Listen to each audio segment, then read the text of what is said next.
Hello दोस्तों, आपका हमारे हिंदू स्टोरीज चैनल में स्वागत है। आज हम आपके लिए लेकर आए हैं मंगलवार व्रत कथा। मंगलवार व्रत की कथा मुख्य रूप से हनुमान जी की श्रद्धा और भक्ति पर आधारित है।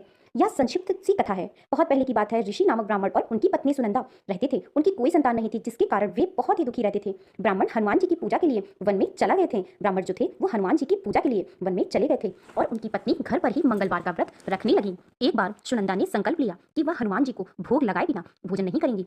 किसी कारणवश वह 6 दिनों तक भोजन नहीं बना सकी और भूखी रही। 7वें दिन अगले मंगलवार को वह बेहोश हो गई, जिसकी भक्ति देखकर भगवान हनुमान जी, जो कि बहुत ही दयालु हैं, वो प्रसन्न हुए और उन्हें दर्शन देकर आशीर्वाद स्वरूप एक सुंदर सा पुत्र दिया, जिसका नाम उन्होंने मंगल रखा गया था। जिसका नाम ऋषि और सुनंदा ने मंगल रखा। जब ब्राह्मण वन से वापस आए तो बालक को देखकर उसे संदेह हुआ कि यह पुत्र उसका नहीं है। तो फिर क्या था। एक दिन ब्राह्मण ने मंगल को कुएं में गिरा दिया। जब सुनंदा ने मंगल के बारे में पूछा तो पीछे से मंगल मुस्कुराता हुआ आ गया। ब्राह्मण यह देखकर हैरान रह गया। उसी रात हनुमान जी ने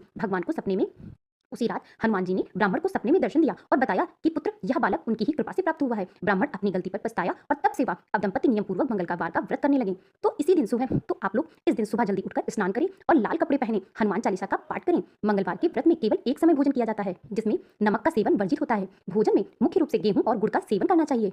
यह व्रत सुख संपत्ति और संतान प्राप्ति के लिए किया जाता है। साथ ही यह कुंडली में मंगल ग्रह के दोष को भी शांत करता है, के सहायक करने में उपयोग है। तो आप इस पूजा को इस प्रकार से कर सकते हैं। तो जिस प्रकार से सुनंदा और महर्षि ऋषि का सपना पूरा हुआ, महर्षि की मनोकामना पूरी हो, उसी प्रकार से भगवान आपकी भी मनोकामना पूरी करें। तो दोस्तों, आज जो है मंगलवार की हमने कथा कही।